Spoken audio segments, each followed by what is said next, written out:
Bon bah me voilà encore une fois à Kuala Lumpur, là ça fait la 3e fois déjà que je viens ici en même pas 5 mois, mais en fait moi ça me fait toujours autant plaisir de venir dans cette ville parce que il y a des villes comme ça auxquelles on accroche vraiment plus et moi Kuala Lumpur ça en fait partie, j'adore cette ville donc ça me fait plaisir de revenir ici, j'espère qu'on va s'entendre avec la circulation, avec les bruits de travaux, etc. Puis j'ai l'oreille qui est un petit peu bouchée là depuis que j'ai pris l'avion du coup. J'ai pas du tout la notion, peut-être que je suis en train de gueuler dans le micro, mais j'espère que ce sera quand même audible. Aujourd'hui, je voulais te parler d'une réflexion que je me faisais dans l'avion en venant ici. En fait, c'est que regarde, moi j'ai réservé mon billet d'avion, mon Denpasar Kuala Lumpur, sur mon smartphone.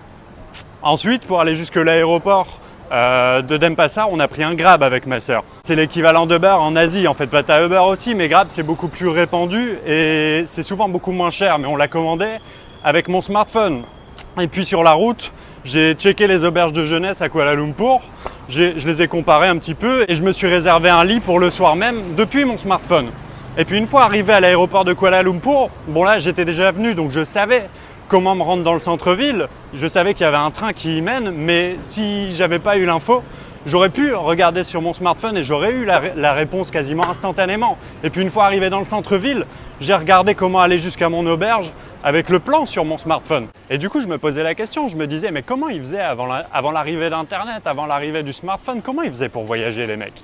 Et finalement, le voyage, la définition du voyage, elle devait vraiment être totalement différente à l'époque. Ça devait vraiment pas être le même type de voyage. Il n'y a pas que ça qui a changé les choses, il y a aussi le fait qu'avec l'explosion du tourisme, maintenant il doit y avoir beaucoup plus de logements, il y a des auberges de jeunesse partout, des hôtels partout. Le réseau de transport est hyper développé, ce que je veux dire, c'est devenu hyper facile en fait de voyager.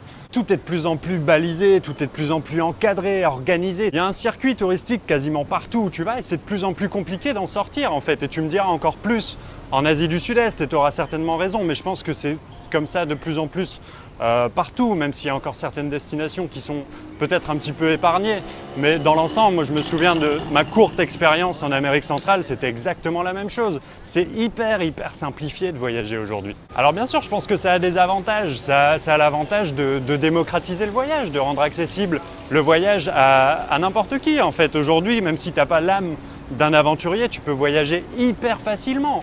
Mais le revers de la médaille, c'est que finalement, on dit que le voyage forme la jeunesse, mais est-ce qu'aujourd'hui, c'est toujours le cas ? Est-ce que le voyage est toujours aussi formateur ? Est-ce que finalement, l'apprentissage qu'on trouvait dans le voyage, il ne se trouvait pas justement dans les galères que tu rencontrais sur la route, dans le fait de résoudre des problèmes ? C'est un petit peu comme dans la vie, les moments où tu apprends le plus dans la vie, c'est quand tu dois résoudre des problèmes, passer au-dessus surmonter des épreuves en fait. Et le truc, c'est que dans cette nouvelle manière de voyager, dans cette manière contemporaine de voyager, des épreuves, t'en as presque plus en fait, des problèmes, t'en as plus, t'en as quasiment plus, même pas du tout en fait, parce que dès le moment où t'as un smartphone dans la poche, t'as plus de problèmes en voyage, c'est facile. On doit beaucoup moins chercher à se débrouiller, tu vois, pour pouvoir se loger, pour les transports, etc. Et puis tu me diras, il n'y a pas que ça Jean-Loup, tu me diras, l'apprentissage, c'est pas juste les galères, mais c'est aussi les rencontres.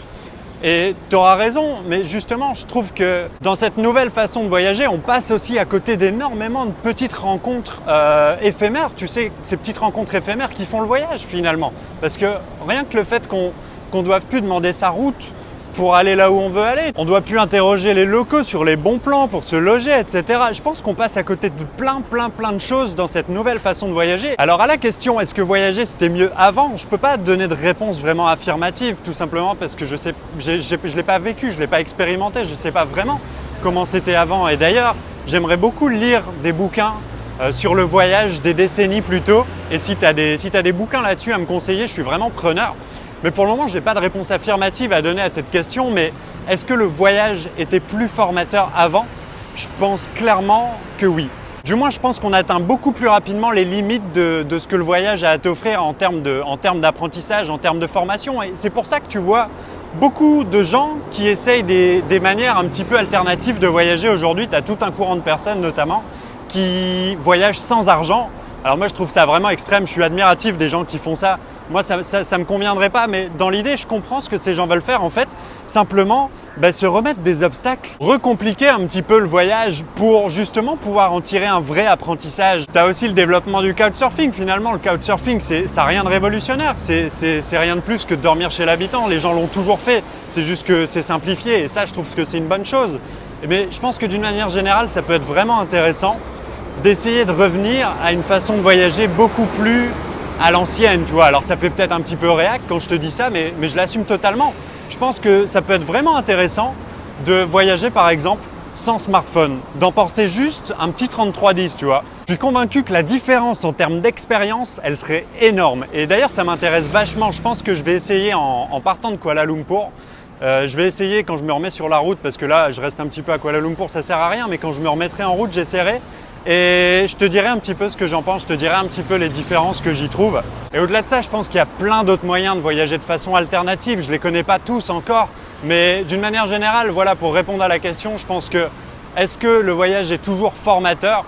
Je pense qu'il peut l'être si on essaye de sortir un petit peu, comme on aime bien le dire, des sentiers battus, mais si on essaye de voyager d'une manière différente que la manière contemporaine, un petit peu normalisée, un petit peu aseptisée. C'est une question vraiment qui me passionne, j'aimerais beaucoup avoir ton avis là-dessus, n'hésite pas à me le donner dans les commentaires, n'hésite pas à me dire si tu connais toi des moyens, des manières alternatives de voyager, ça m'intéresse vraiment énormément. Je t'invite à me mettre un pouce bleu juste en dessous de la vidéo si tu as apprécié. C'était ma dernière vidéo avec l'iPhone, ça y est, là je vais récupérer mon ordinateur dans 20 minutes, réparé, c'est une super nouvelle. Ça aura été, je trouve, un mal pour un bien finalement ces 2 semaines de vidéo avec le smartphone. Vous avez continué à me suivre, j'ai pas perdu autant de vues que j'aurais pu l'imaginer, vous m'avez pas jeté de tomates à la gueule, ça va, ça s'est bien passé. Je suis plutôt content et puis ça m'a permis de profiter pleinement de ma sœur qui était là sans avoir à passer des heures et des heures sur le montage, donc c'était finalement une bonne chose. Mais ça va être cool aussi de pouvoir revenir à des vidéos un petit peu plus travaillées esthétiquement, de pouvoir refaire des miniatures, etc. Je te souhaite de passer un excellent moment, je te laisse sur la vue des tours de Kuala Lumpur. Je te dis à très bientôt, ciao ciao.